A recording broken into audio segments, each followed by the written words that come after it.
Friends, आज की video में मैं आपको बताने जा रही हूँ कि समुद्री लुटेरे क्यों अपनी आंख पर काली पट्टी बांधे रखते हैं। आपने पुराने ज़माने की मूवीज़ में तो देखा ही होगा कि अक्सर इस तरह की फ़िल्मों में लुटेरों की आंख पर काली पट्टी बंधी होती है। आखिर इसकी क्या वजह है, तो चले देखते हैं। फ्रेंड्स, इन लुटेरों को बैरी कज़ाक भी बोलते हैं और पायरेट्स भी बोला जाता है।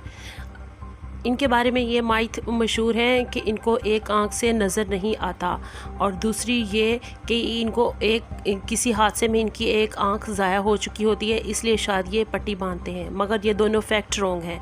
असल में ये लोग अपनी आंख को तैयार कर रहे होते हैं कि वो रोशनी में भी देख सकें और अंधेरे में भी देख सकें। दोस्तों, जब हम रोशनी से अंधेरे में जाते हैं तो हमें वहाँ देखने में कुछ लम्हे लग सकते हैं, इसीलिए अपनी आंख पर काली पट्टी बांधे रखते हैं, क्योंकि जब इनको बहरी जहाज़ लूटने के लिए नीचे जाना पड़ता है तो वहाँ पे बहुत अंधेरा होता है, इसलिए इनकी ये आंख अंधेरे से जल्दी मुताबिकत हासिल कर लेती है और ये अंधेरे में देख सकते हैं। इसीलिए ये अपनी आंख पर काली पट्टी बांधे रखते हैं ताकि ये अपनी आंख को अंधेरे में देखने के लिए तैयार कर सकें।